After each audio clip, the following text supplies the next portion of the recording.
we want to call everybody forward and ask for your focus and attention. Let's all first take a moment to just quiet our minds down and be still and breathe in slowly. And ground in the present moment. And also take a moment to just look around and acknowledge everyone in this space.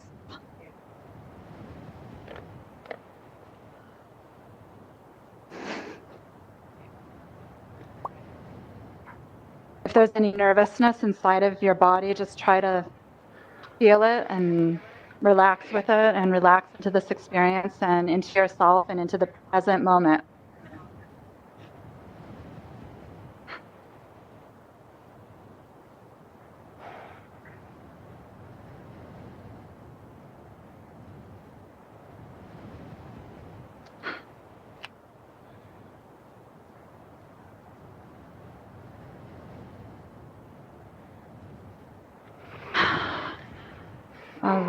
All right. So much gratitude to be here right now with you.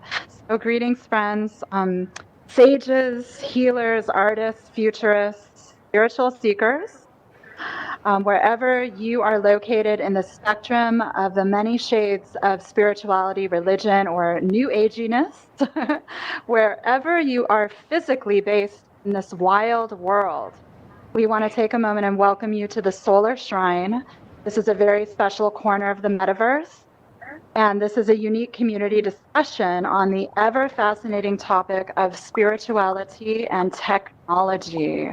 We're going to especially be talking about immersive technology since we are all avatars wearing goggles or sitting on our computers in a virtual reality simulation.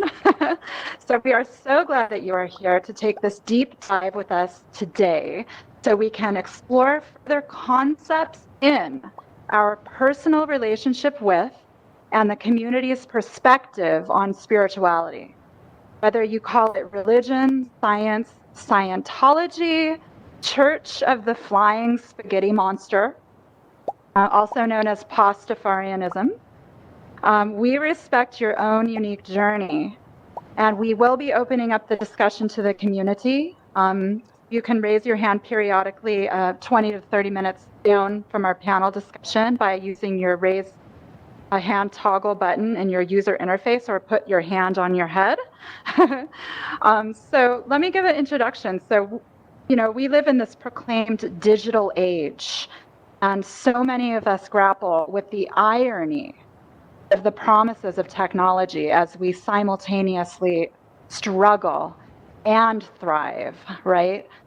So many of us are interested in cutting edge tools that not only make our lives simpler and grow our businesses, but can also potentially accelerate our consciousness and develop our spiritual and emotional strength.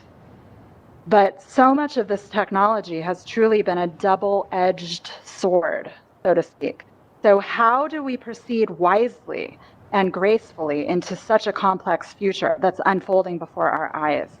While we can still stay in touch with our humanity and not forgetting about the real world, real life, and our connection and responsibility to the natural world with our animalness, right? Can we have tribal experiences in VR? I think we can. But are we floating off into disconnection? Or can we find a balance between the organic and the synthetic experience? As we witness terrifying acts of global destruction along with almost miracle-like advancements to assist us, what can we do to protect ourselves? How can we help others along this path? And when do we stop things from going too far, right?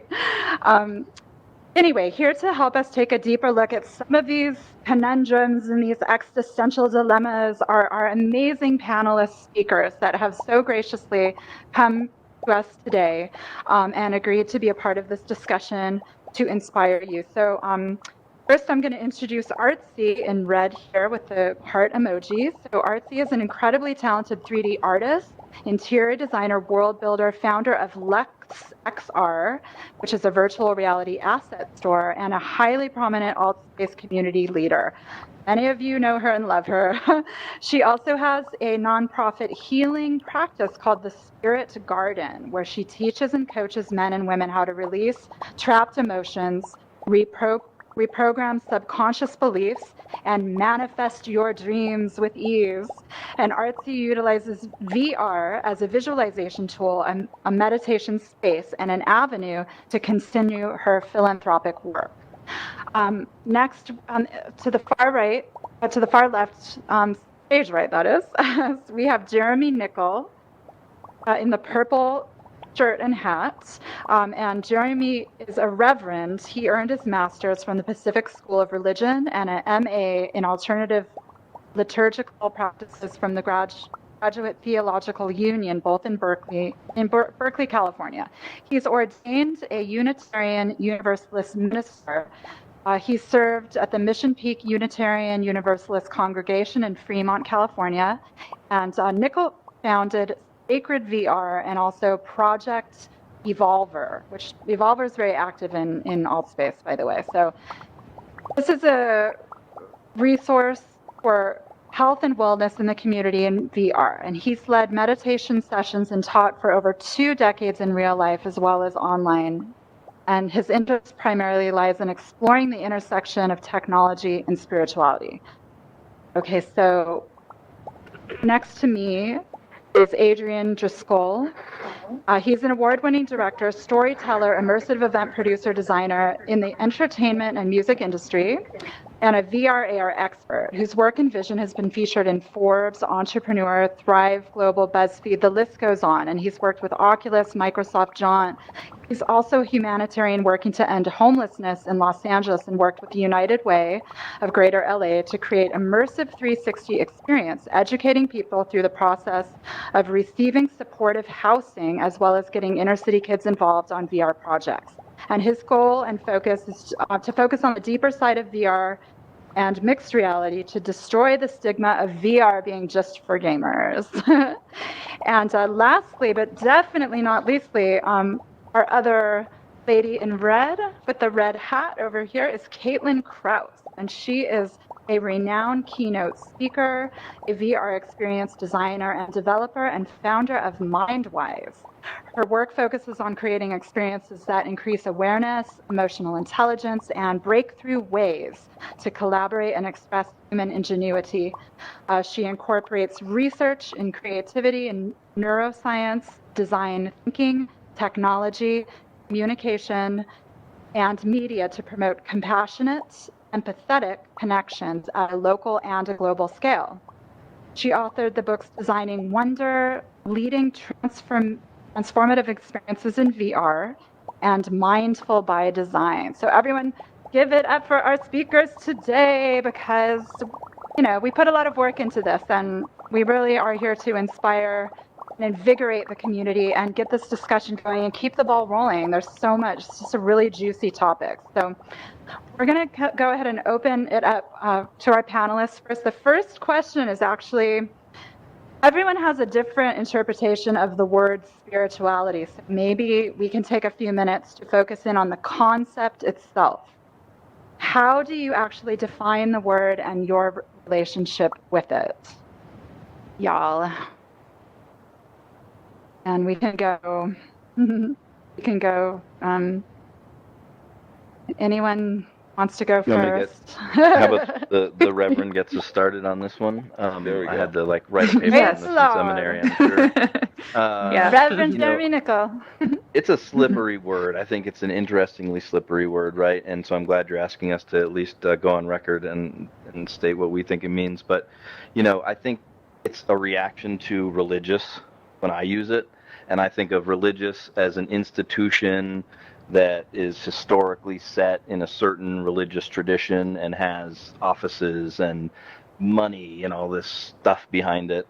And that institution holds some spiritual technologies, some prayer, some holy books, some different things.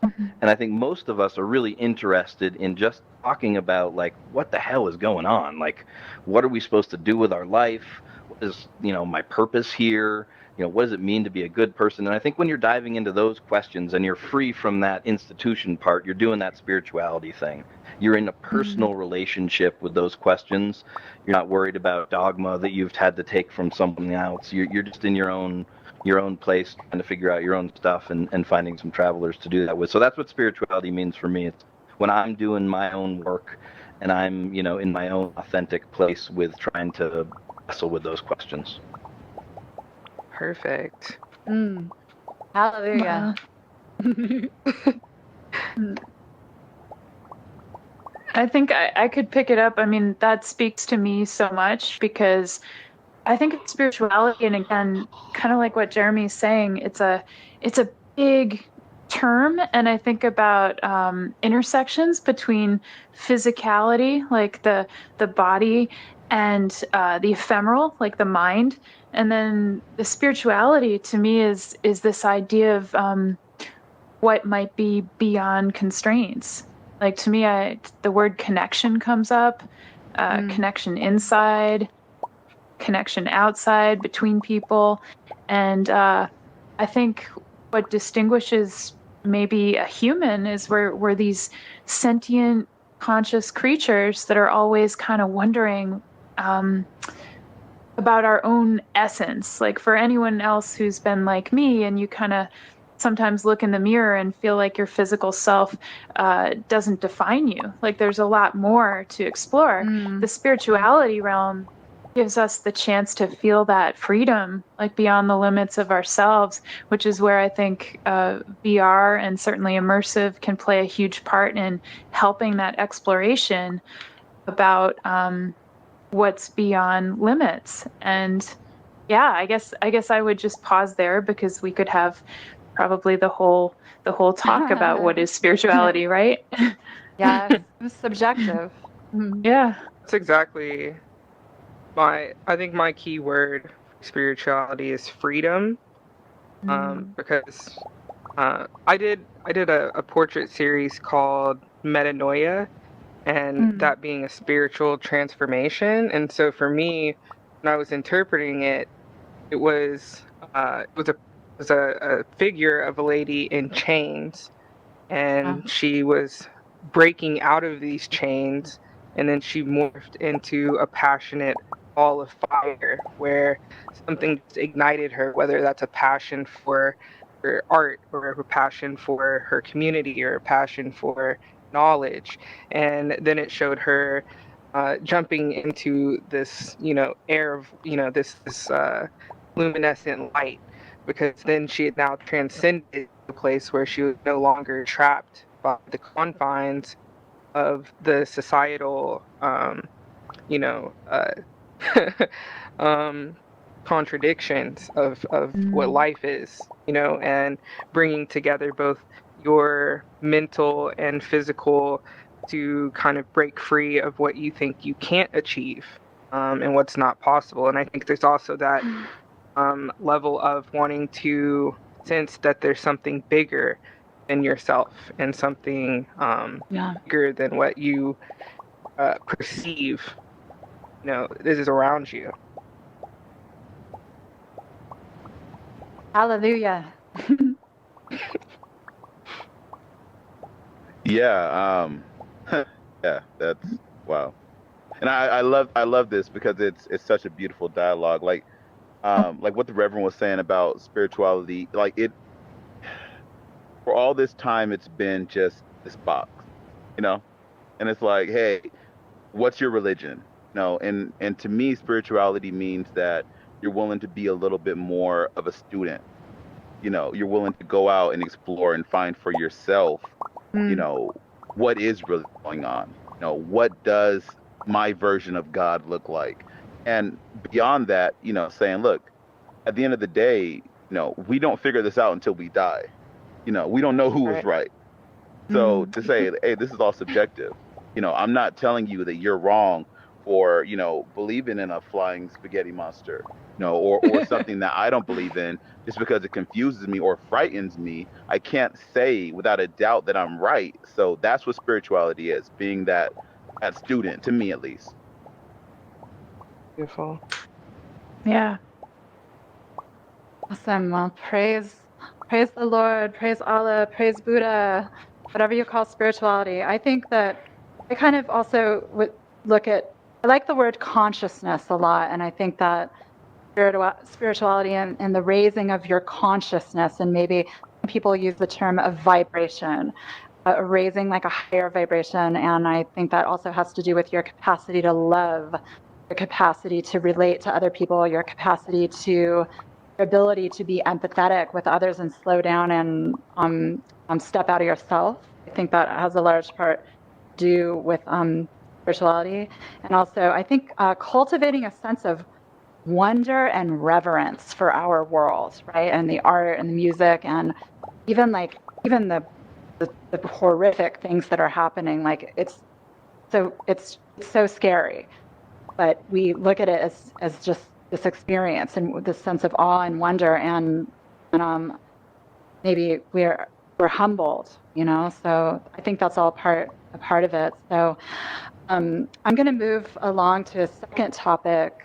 By the way, for anyone that just came in, we want to welcome you and just take a minute to settle in. And we want everyone to feel really comfortable. So wherever you are, like, feel free to just sit back and relax and clear your mind and focus on your breathing.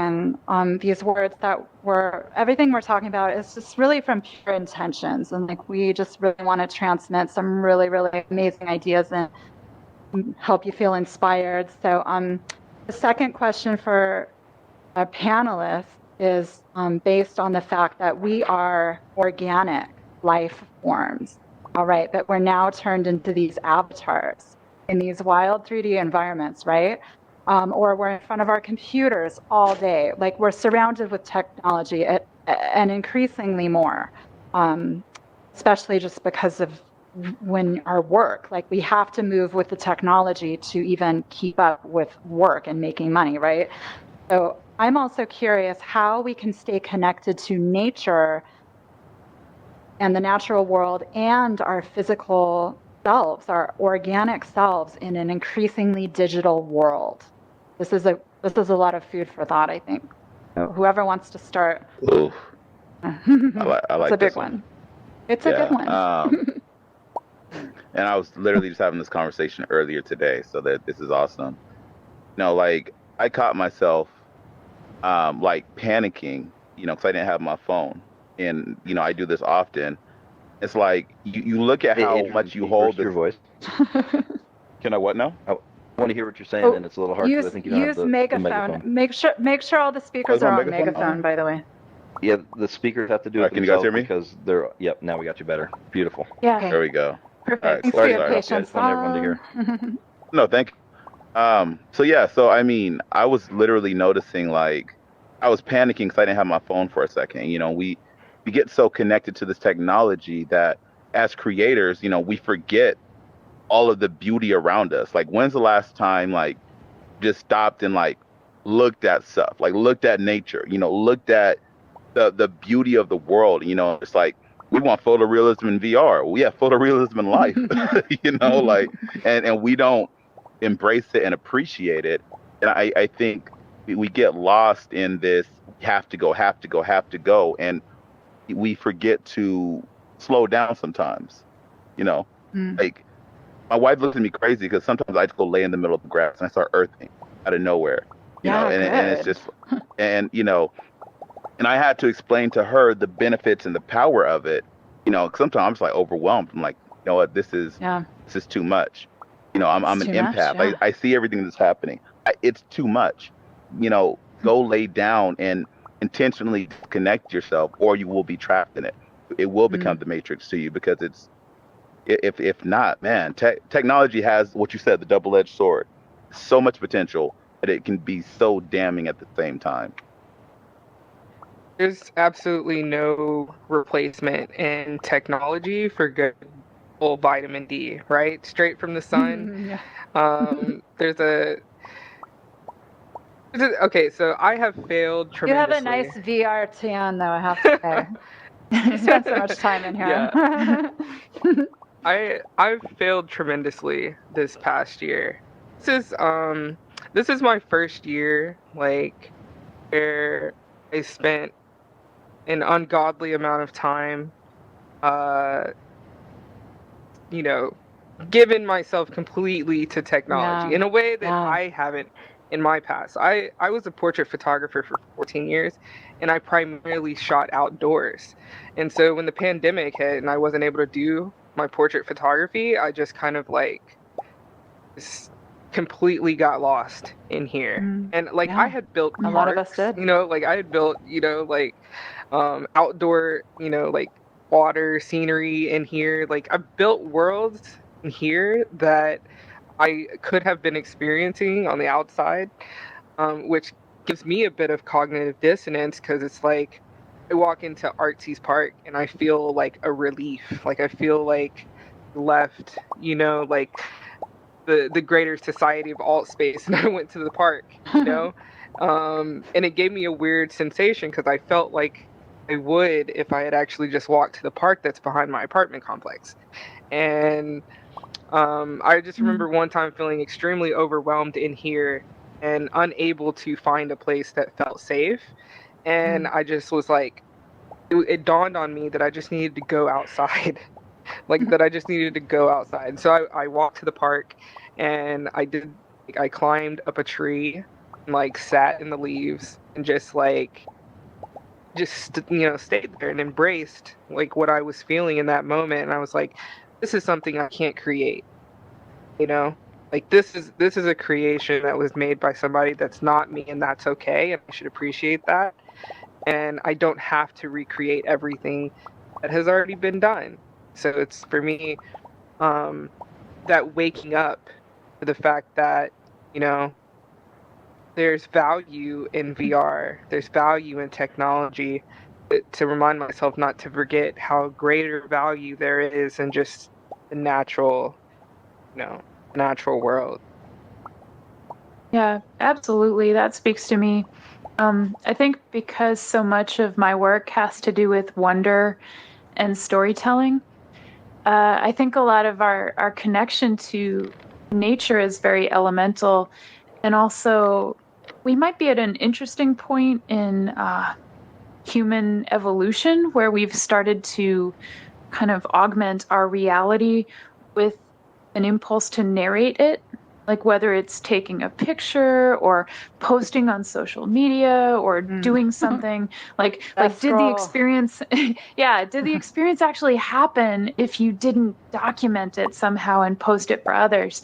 And sometimes I remind myself that dropping into a state of awe and wonder usually happens when I quiet that impulse to narrate and I just experience live time with my body in nature and kind of surrender to that. Like surprises start to happen when I don't precondition what I'm going to be experiencing, if that makes sense. So sometimes I just set a certain amount of time. It could be really short, it could be longer, and I just go on these almost like discovery walks where I'm open and I'm looking up at the sun or filtering through the trees, and I start to think about that kind of lattice of leaf work. Sometimes I pretend I'm an alien dropped off of a spaceship. Like this is an exercise in designing wonder. Like how would an alien explain, you know, something that's happening around you if you didn't have language in a traditional way? So I often try to hack my own impulses and stay curious and stay open and stay self-loving, because we all get disconnected from time to time. And I think, you know, it's natural, but just those simple reminders that my body is a creature of nature, and that I need to shake it up to break it up with some humor. It usually brings me back to myself, and I'm able to give more to my community, my social worlds afterwards. Thanks for the great questions. Yeah. I don't know that there's a lot left to say after all that. I think one of the things I have trouble missing is when people build VR worlds, they're almost always outdoors. I mean, people don't build a lot of worlds where you spend a lot of time indoors, and the templates that AltSpace gave us do that we don't use very much. in Evolver, almost every single one of the worlds we've ever built is about celebrating nature. I think this is a stop on the whole like spatial computing thing that's going to keep playing out, right? And right now we're in these goggles, and we're very much in a VR experience by ourselves in a room with lots of people in the world. But this isn't the final stop on this journey. And just look at what Pokemon Go did when it first hit our smartphones, whatever that was 5 years ago. The whole world was outside chasing these little Pokemons, right? So VR's going to move into spatial computing. It's going to be something that melts into your everyday, and it's going to get you outside. It's going to be part of your outside. It's going to help us connect more.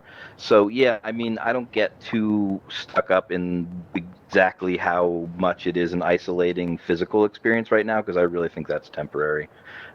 Nature is the best. Nature is my god. if I ever had to pick one, right, I'll go hug a tree. So that's where I'm always trying to get to, and I think ultimately the last thing I want to do is create something that is taking people away from connection with the larger world. That's what we're trying to connect people to. So, You know what? I bring up this point to some of my friends who think I'm crazy because I hang out in VR a lot, and I am an outdoorsy person. When it's the weekend, I want to go hiking. I want to go out to the wilderness. But I equally love exploring the metaverse, and it's the complete antithesis. It is the complete polar opposite of the other, correct? Right?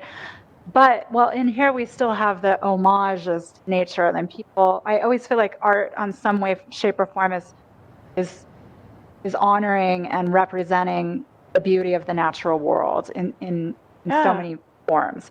But isn't it funny how directly different it is to hang out in here, and how you can still have a deep reverence for the natural world? But one of the things I've been thinking about, and maybe people are on the same wavelength, is if we continue on this path, if we're hanging out in VR so much, like how do we help young people to remember how important it is to go out to a park and to actually be outside, and also that we are dependent on the earth to give us our food, to give us our clean air. We are not treating our planet properly right now, and we haven't been for a long time, and now we're seeing the repercussions, and it's fucking scary, okay? It's fucking scary. I live in California, and my beautiful state is on fire. And I'm saying I have personal responsibility. I'm a part of this just as much as anyone, from driving a car or, eating. I don't eat a lot of meat, but we all contribute here. But Celeste, I really hear you on that. I mean, I don't know if everyone read the UN report that came out, a couple of weeks ago, that confirmed what we've all known for a long time, but it was just really scary to see it put the way it was. Yeah, sorry, go back. Nature. How do we do it? So I think this is the tool. I mean, like I said, this is one little stop on it where we're all in these little spaces, but we're connecting people around the world, and ultimately our governments are not going to do this. I mean, they've shown that they are not going to do this. They're not physically capable. They're bought and sold by the people who are invested in pollution and mining and making an economy out of trashing the earth. What we need to do is create something that can fight back against that. And we are at the forefront of people who are literally in spaces with people from around the world every day. So I think that we need to be more intentional about flexing the power that we're starting to build in here. I mean, I've been thinking about this a lot, Celeste. It's been on my mind a whole lot. Like, what can we do with the muscles we're starting to build in here to try to change the things that our governments just are clearly not going to do? So, I mean, I think there's, the kids actually get it more than we do. I mean, the kids are pissed at us, rightfully so. In some ways, we just got to get out of their way. But I really believe, it's time for us to stop thinking the government's going to do it and start using what we have here to make changes. I think that speaks to Go ahead. It's just the need for civil discourse. Like, I think there's more discourse in places like the metaverse, and I don't think it's binary. Like Jeremy, this idea of intersectionality, like people can come from different areas, different backgrounds, not be as siloed, start to hear. I'm actually a big fan of disagreement. I don't think that worlds all have to have people saying, oh, yes, I absolutely agree. Because I think that actually when people start to debate and solution seek, that's when maybe there's not as much of an agenda at stake, or, you know, like we've talked about some of the roadblocks to getting things done. I think that younger generations hopefully can consolidate and have their voices be heard through having a connection to technology. Yeah, and I think hopefully not to lose that connection, that visceral connection to nature, because it is so sacred. I think we can help mentor that relationship in a really caring way, because I know that there's a higher risk of like right now there are rising rates of stress and anxiety, and well-being is such an important metric for global wellness and happiness. I just think it's deeper than a country's GDP or people's just the new metrics for how we deem success. How do we deem that a place is thriving? Flourishing, I think, has to do with human care for each other. So hopefully that plays a part. And I know you had a lot to say, Artsy, so I'm passing the mic to you. Thanks. Thanks. I think what you said was beautiful. I think mine is it's a two-part to this question. One is VR and technology as a super powerful visualization tool, and the other side being sustainability as far as offloading some of the activities that we participate in the real world, offloading those into VR experiences to kind of cut out the impact of community and entertainment and stuff like that. So first one being visualization. I think that when I came in here, I automatically realized that from a spiritual and a subconscious psychological component, that VR is like the most immersive tool that we could use to transform the mind, the very fabric of the mind. Because we know how powerful visualization is. Not everybody is visual when they meditate, and so for me, building in here has been a perfect way to visualize and really encapsulate it by your visions for the future. And I've seen a lot of people come with ideas of how to show in a world, in here specifically, like how our future could look. So it's like it's going back into the past, recreating the past and showing people how it was, and then moving them on a transition to how it could be in the future if we just come together.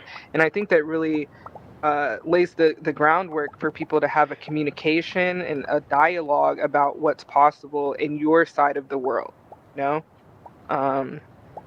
So I think we're on a good path, and there are people coming into this space with that vision in mind. And I think bringing the younger generation into that will help them, see and express through, the future of what we want for our world. Love that.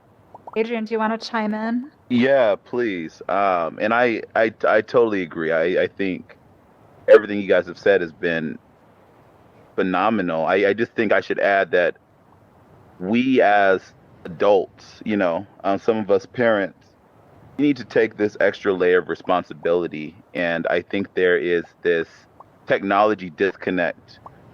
We hand our kids a screen to keep them from bugging us, and instead of saying, look, this is a tool. And I think it's very, very important we use, virtual reality and all the other XR, until they add another letter. Like, this is just a tool to reconnect us. I was doing, have a tour that I run called Jesus VR. We teach Bible stories through 360 video. And like you said, not everybody's visual, so it's like, hey, this is, instead of reading the Bible, now we're going to give you this actual visual to, translate this into and embed it in your mind. Again, it's only a tool, and I think our bigger responsibility really is to say, hey, look, get out there. I'm going to drag you out into nature, kicking and screaming, let's go and let's get outdoors. Let's, I'm very indoorsy, so I don't like being outdoors, but, when I do, I like to connect with the earth, and I think it's very, very important that we make the young people in our lives do the same in order to find that sustainability. Yeah, sometimes you do. You kind of have to force it. Like, this is really for your best. And then when you're there, you're like, oh my God, I completely forgot what an amazing space we're in. Right. By the way, That's exactly it. Yeah, seriously, the wonder and awe. That is what it's all about. Actually getting out of cities and going stargazing. When do you ever get to do that? But do it at least a couple times a year, because it really is. It's just so inspiring. So hey, everyone here, I also wanted to include you, and so if anyone wants to chime in, ask a question or make a statement, if you feel super inspired, like Robo is our first participant, we're going to open it up to the crowd. And give me a second because I'm still a little slow with the host tools, but let's have Robo chime in. Anyone else wants to unmute him? I cannot figure out how to do it. Let's see here, Robo. Here, why don't we do you want to do the actual hand raising? That makes it easier. I think that might make it is on. So you see where it says raise hand? There you go, Robo. Okay, and you are on air, megaphone. Hello. Robo. Hey. All right, cool. Hi, everyone. Hey. Great event. So one of my passions is research. I've been doing research for over 15 years. It was spurned by my interest in wearable computing. And what that led to is nonfiction research and writing, and actually I'm doing fiction stories, and I'm working with an international group called White Mirror, and what we're doing is creating a Wetopia. We're talking about thanks. It's inspired by Black Mirror, the show, and what we're doing is taking looking at we call it science prediction, not science fiction. So we're looking at exponential technologies that we know we're on the cusp of. It's not imaginary. It's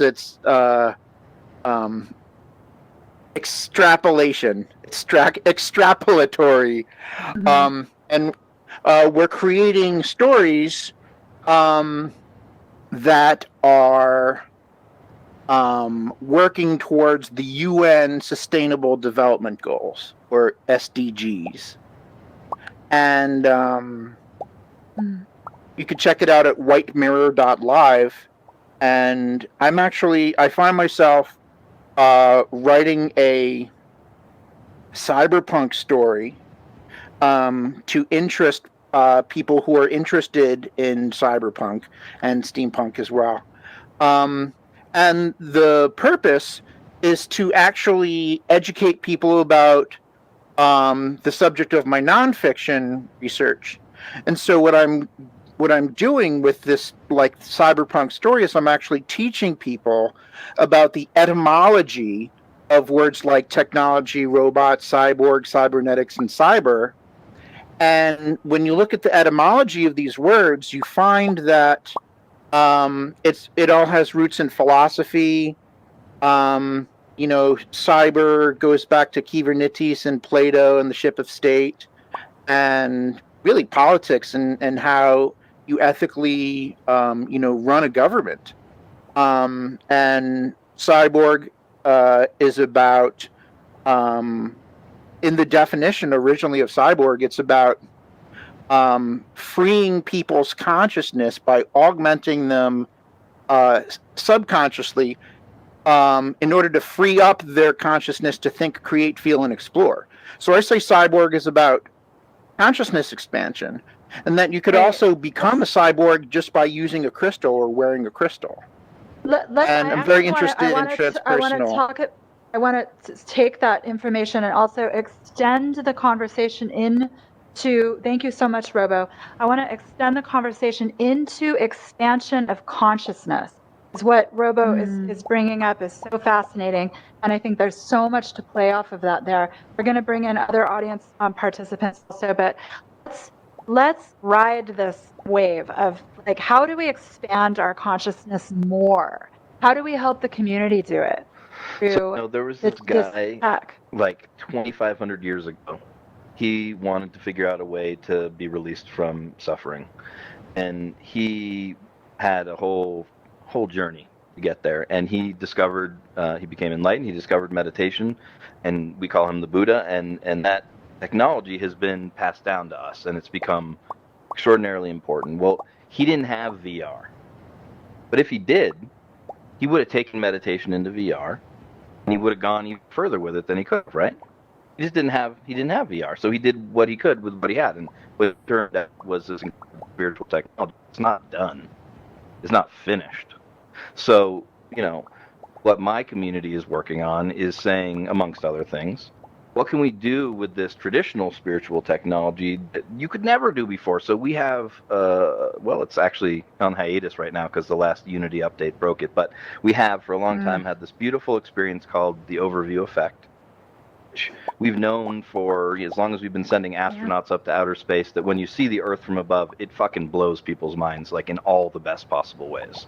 It just rewires you in a way that we all want to be rewired, to like realize how connected we are and how the Earth is a system that we're a part of, and we're all mutually tied up in this important little network of, destiny and all that important stuff. They get it immediately, all the stuff we want to get. So we built this experience in VR, and it doesn't do everything that an astronaut gets when they're floating in no gravity and looking down at the real Earth. But it does some of it, and I think it does like more than 50%. It does 80. It gives you a real experience of floating above the Earth with other people meditating about the overview effect. And I guarantee you that the Buddha would have been into that. And he would have been showing us the way to all other kinds of stuff. So we need to use, technology. You were talking about etymology, technologia. It's about revelation, right? It's about how you reveal truth.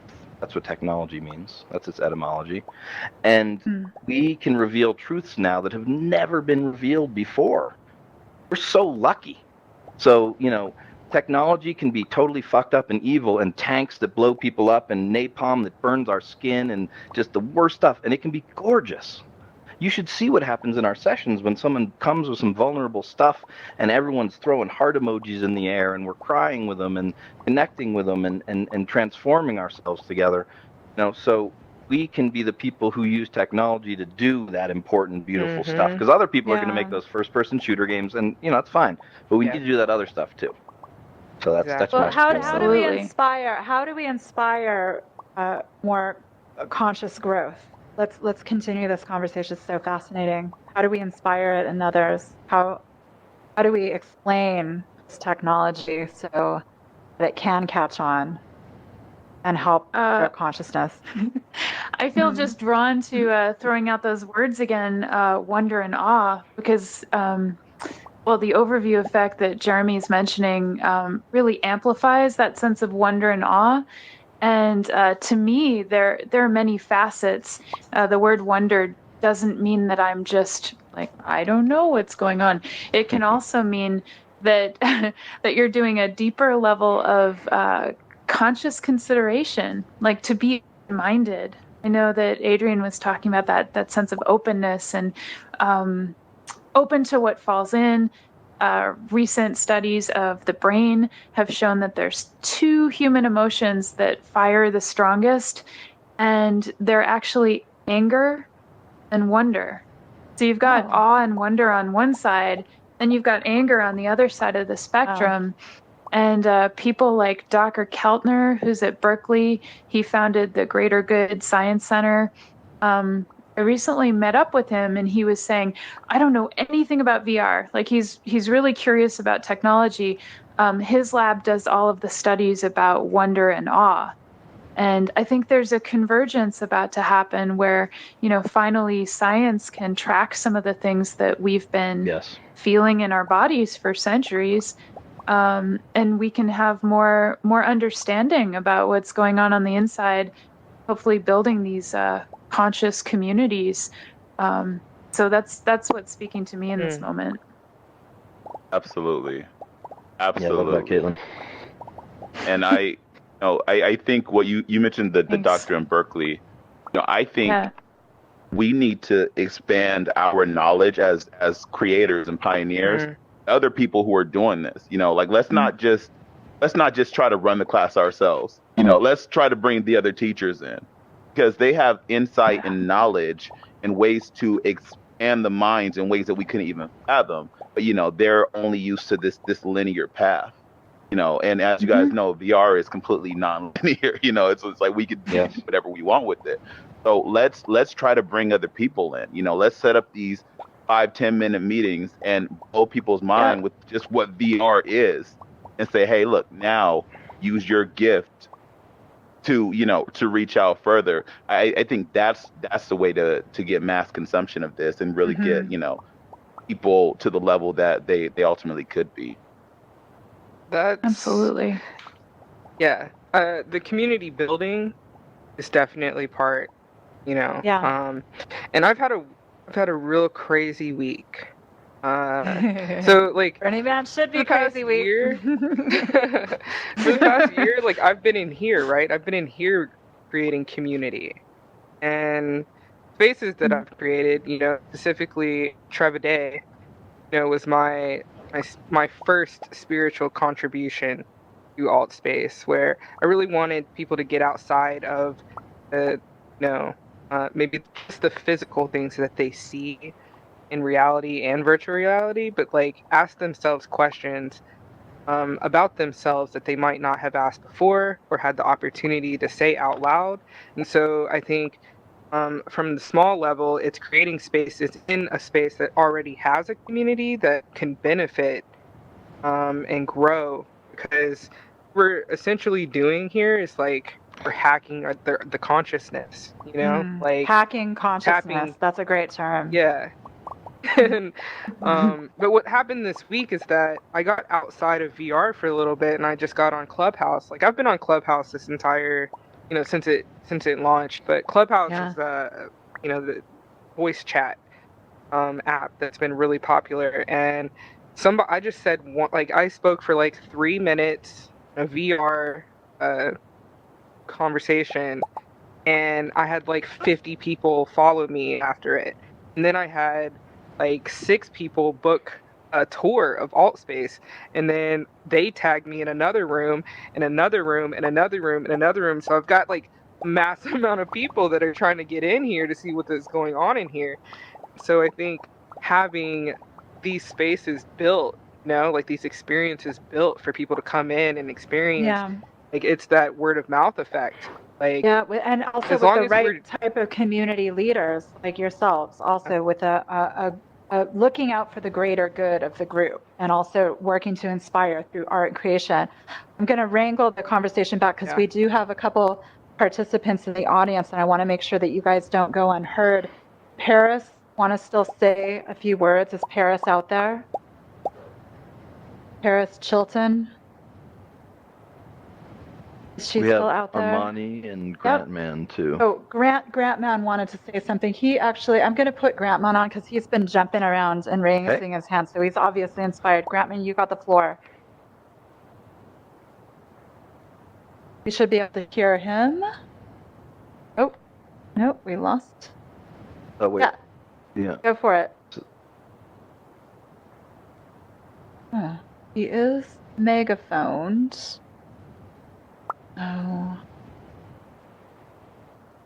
Oh, it's always something with tag. Do we try Armani and we can switch back to Grantman in a minute? Yeah, see if that works. Or switch back to Grantman once you get your volume figured out. So Armani, do you want to chime in here? We're talking about consciousness.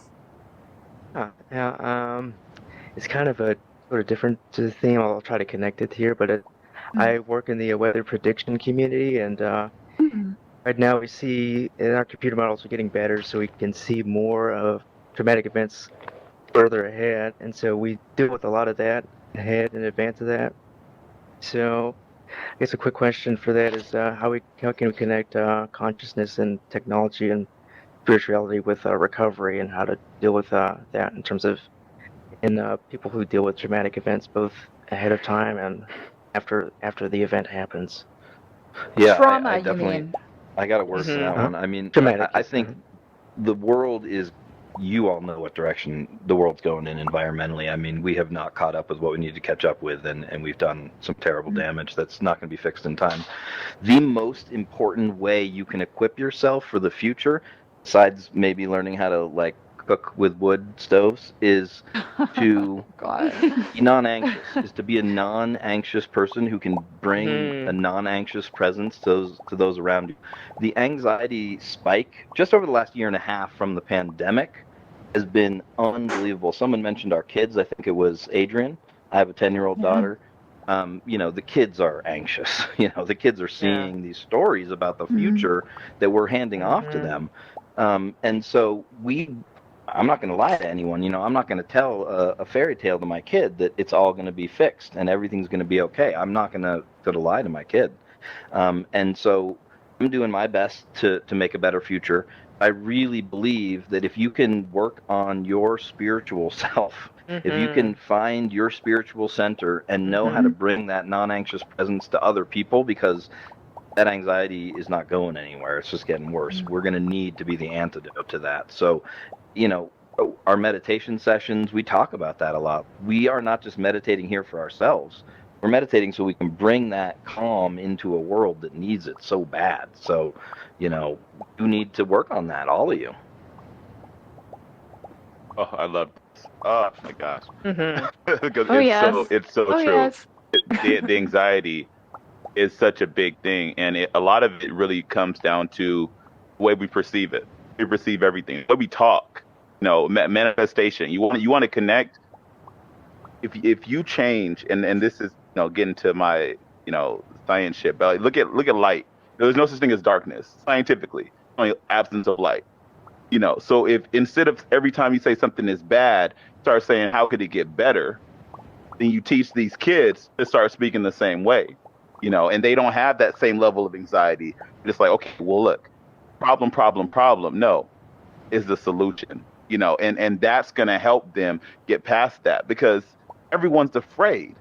And when you're scared, you have fight, flight, or freeze. Like, what are you going to do? Fight or flight. You're just stuck.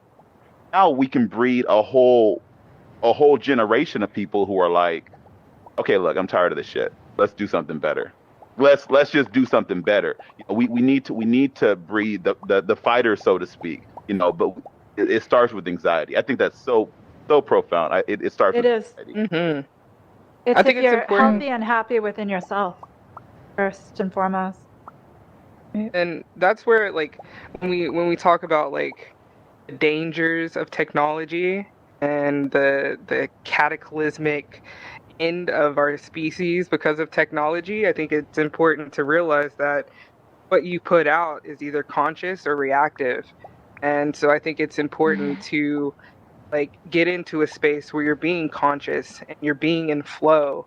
That's what I've experienced, and that's why it's been a double-edged sword for me going outside and breathing fresh air, because I'm so much in my flow in here, like I'm so Flow much like state. on a journey of just Yeah. creating that I forget that I'm anxious, like that is, that when you're being creative and you're being active and you're being conscious and you're being mindful, like that anxiety has no place, and so that's what I want to encourage people to always be creating something, whether it's visual or musical or like creating a new brainwave for yourself or a new path, in your belief system.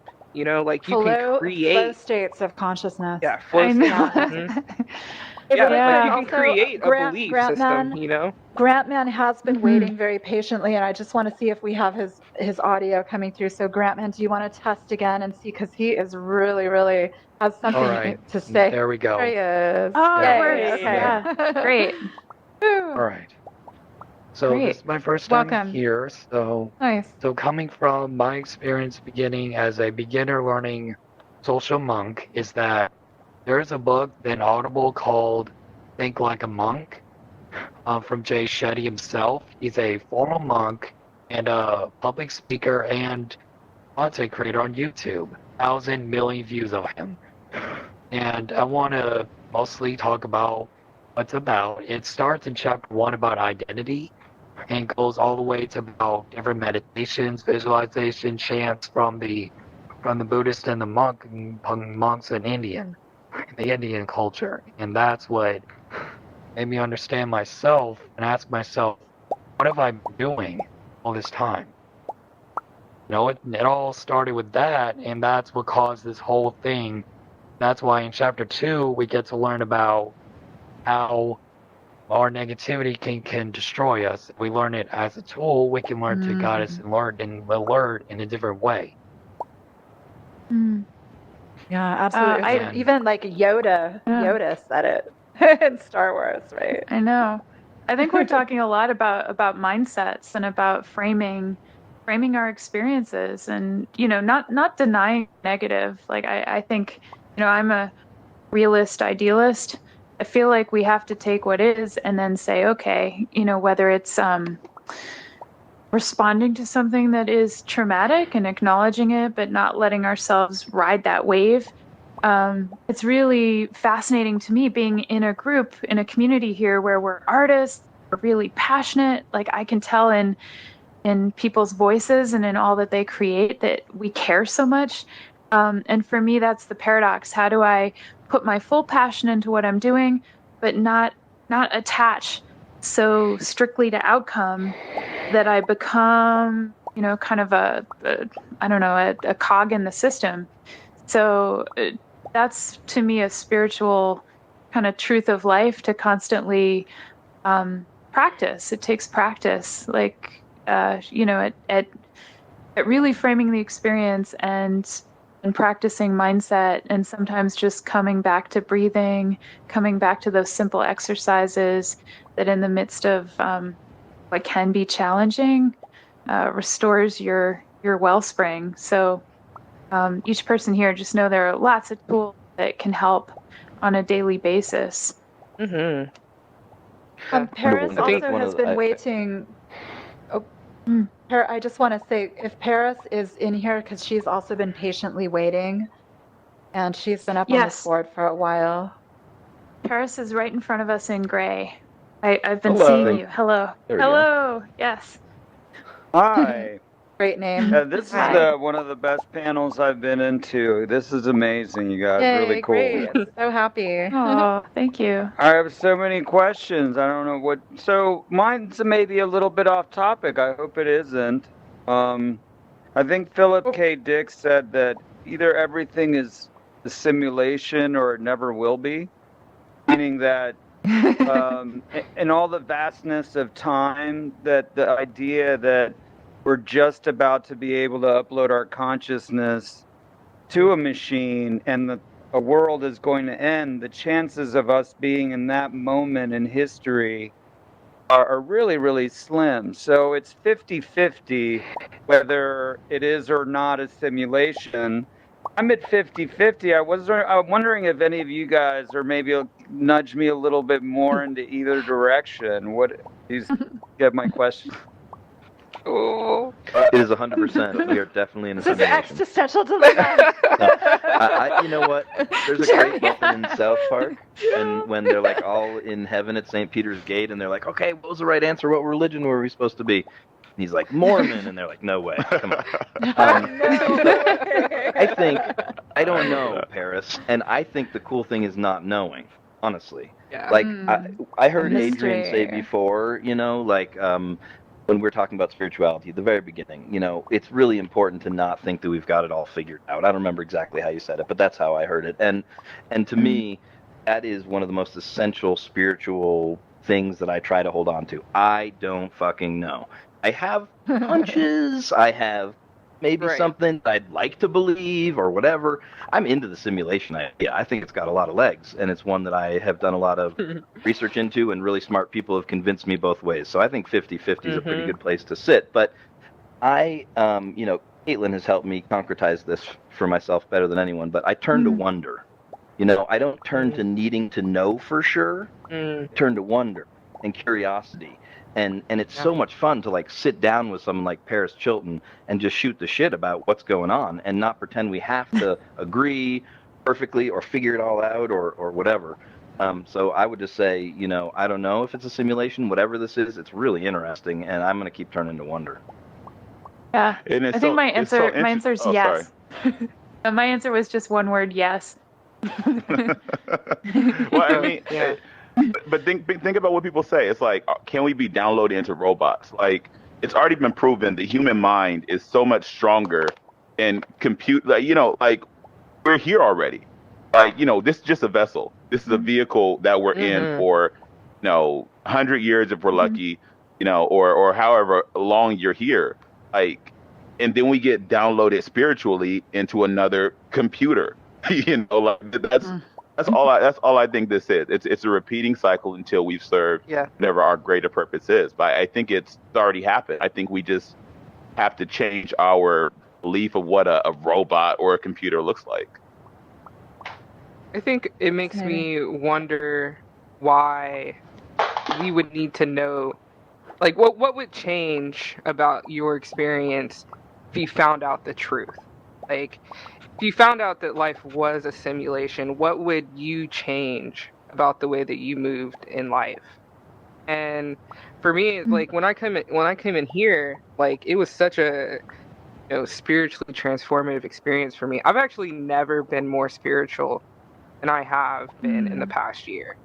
And it's because I realize through these experiences with you guys that it doesn't matter. Like, we can jump from one multiverse to another, right? And if I'm with somebody in here and your avatar looks like this, and I can feel you and I experience these emotions with you and I fall in love, like with your essence. And then we go over to VR chat and you're a soup can and I'm still in love with you, like I'm still, oh my God, like you're my person, like it's a very weird thing to fall in love with a robot. It's a very weird thing to fall in love with a cartoon.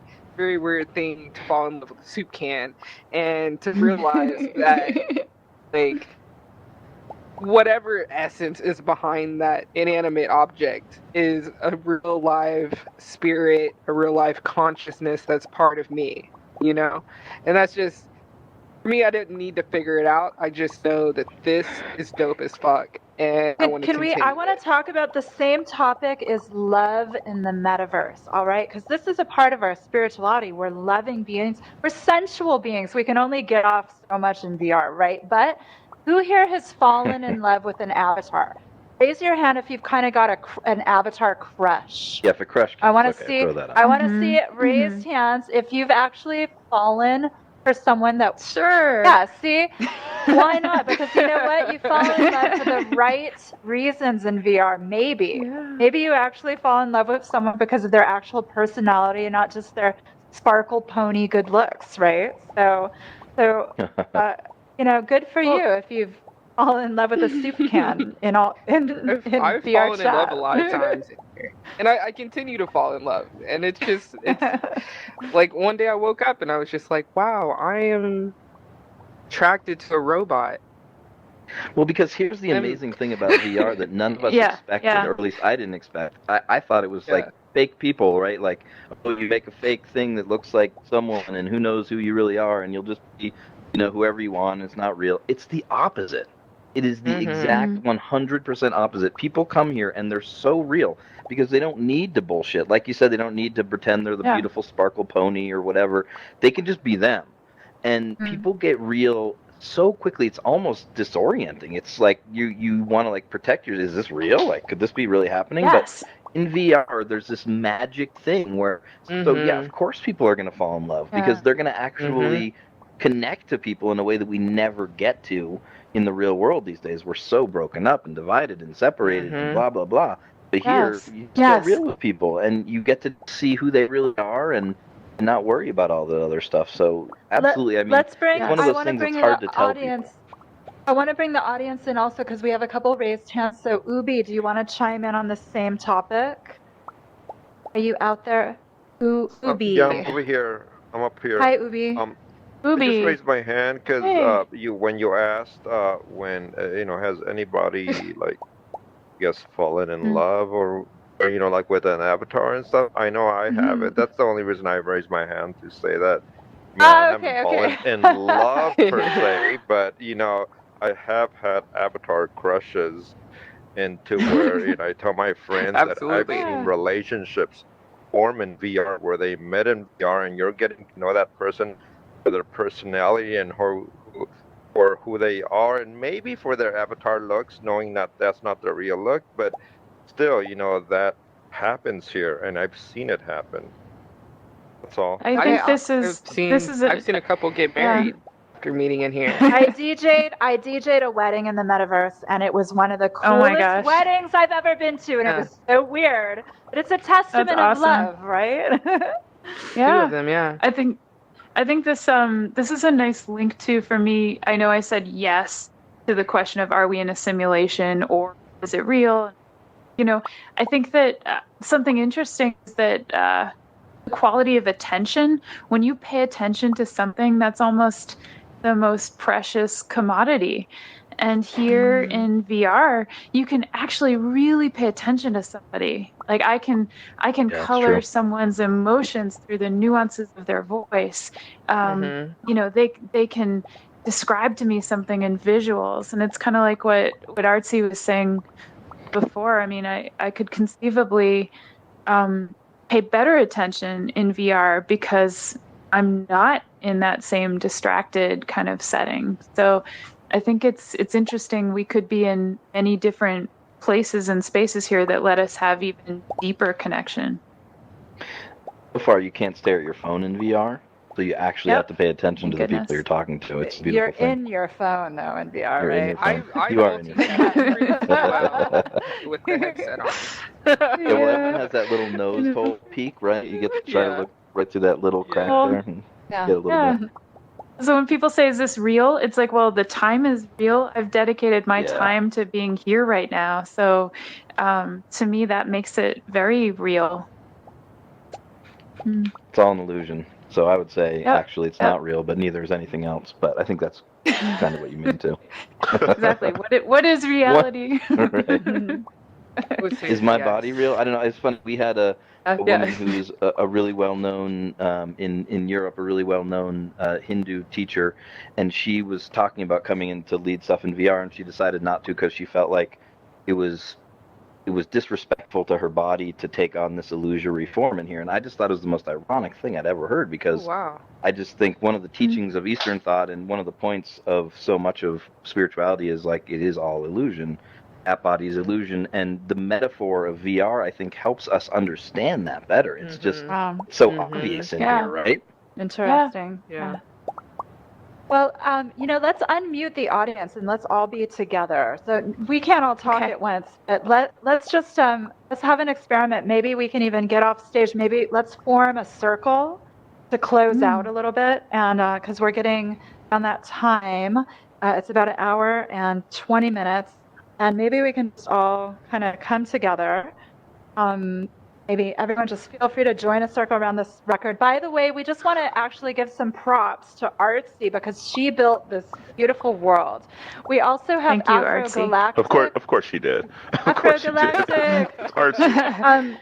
Let's also pay respect to Afrogalactic. His name is Antwane. He's from Chicago, and he was actually the original architect that designed the Solar Shrine, which is this beautiful structure behind you. And this space, Antwane, do you want to say a little bit about the intention of the art? Maybe you and Artsy can talk about the world that we're in right now. You should be able to talk. Yeah, Celeste, thank you. Very briefly, I love Celeste. She's collaborated with us on a number of occasions for different So let's events. get him on megaphone. He's got to put himself on. So if you pull up the host tools, Afrogalactic, you'll see a Okay. little megaphone there. Right there. That's good. Thanks, You got honey. it. Sorry about that. Yeah, so thanks, Celeste. You're awesome, and this is a great event. So, and I am the architect and artist behind the Solar Shrine, which is a project that received an honorarium from Burning Man in 2020, and we thought we would, go out this year because Burning Man was canceled last year, and then it ended up getting canceled this year. So we're actually working on building the physical structure here in Chicago. And the Solar Shrine is based on ancient Egyptian and Nubian cosmology, and it's really connected to the sun, also the ancestors at the same time. So it's at Burning Man next year, it'll be aligned with the sun to rise in the east, which would be 6 degrees north of due east, and basically the sun will go through the gateway. The gateway is 35 feet high, so it'll align with the gateway, and then it'll hit the disc, hit both discs on the gateway, and then the disc on top of the bark of the boat inside of the shrine. This and is some so that boat cosmic is shit. so We're in the right so the boat, and I'm gonna be very brief with you all. The boat and the disc, that's a physical representation of Ra, because in ancient Egypt and Nubia, our ancestors believed that Ra had regenerative powers and was the giver of life on Earth and creative universe. So, and the structure around it is more connected to our ancestors. This type of architecture in ancient Egypt and Nubia was called the mastaba, and it was like a place where you would bury your dead. So not only is it connected to the sun, it's also connected to the ancestors, because ancestors are reborn every day with the sun rises in the east, and then at night they die and they regenerate. So it's a little bit about the project. Beautiful. Nice. Wow. And Artsy, do you want to say anything about the world build and your inspiration? But by the way, this was a revision, a remodel, because we had the original Solar Shrine up until recently, and Artsy did a complete revamp. So do you want to talk about your intention and inspiration behind the new world while we're here? Yeah, make sure. Last year, when we brought the Solar Shrineworld into AltSpace, the vision was going back in time and putting the Solar Shrine in the Ancient Egypt scenario. So there's big, tall ruins and Egyptian statues, the Ankh. And so it was really a place to bring the connection back to the past.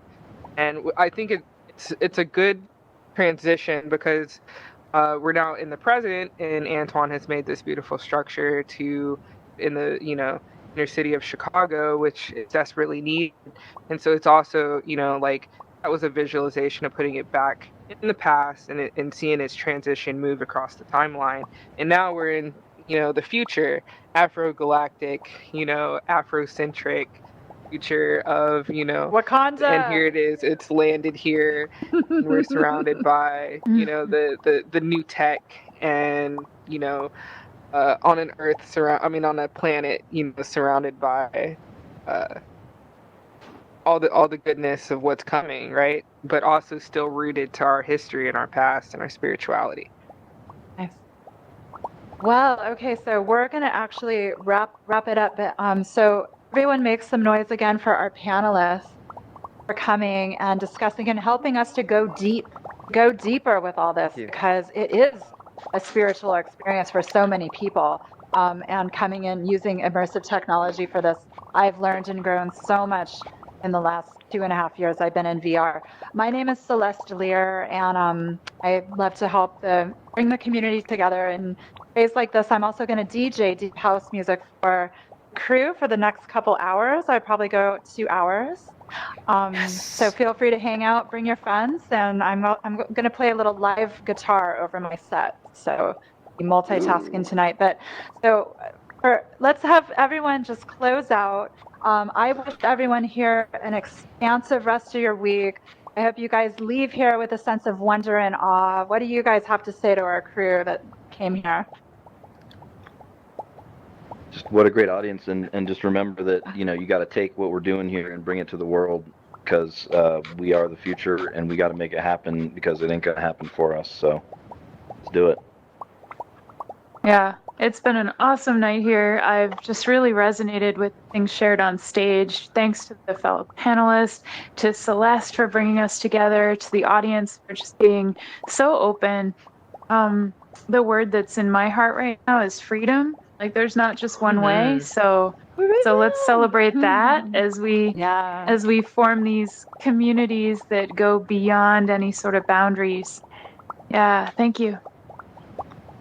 I hope you all fall in love in the metaverse. Yes, fall in love. Love. My closing remarks would be that technology isn't good or bad, it's neutral. And I think that as long as you are in a place in your consciousness and your walk and your spirituality, you can utilize technology in a positive way more than a destructive way, you're on the right path. And that these tools that we normally see as cluttering our mind actually be tools used to clear our mind. And so I encourage you to be in the flow of technology and your best life, your best self. All right. Yeah, I mean, I just, man, thank you guys for all the love you shared. A couple things to remember is, nothing real. What's the term? Nothing real can be threatened. Nothing unreal exists. Remember that everything comes in stride. It's all full circle. There has to be balance. We're built of positive and negative. So, don't be the delusional. Hey, it always has to be good, because there's good in the bad. You don't see it, but there is good in the bad. Read A Course in Miracles if you guys haven't. That book's my shit. Oh my gosh! Like, it puts so much stuff in perspective. But yeah, all of this, all the spirituality, all the religions, it should be rooted in love. Every tool that we have here should be rooted in love. So let's spread love. That's my hippie shit, and you won't hear it often from me. But let's spread love to each other. You may believe this, you may believe that. Who cares? How do we get to the greater goal of getting along? And I think that's my final sense. Love. Bravo. Exciting and new. If anyone from the crowd wants to shout out a couple quick words of inspiration, and then we're going to close this. Oh, wait. Before that, we're going to give also a lot of respect and love to our camera crew, these little droids following us around. Lots of love.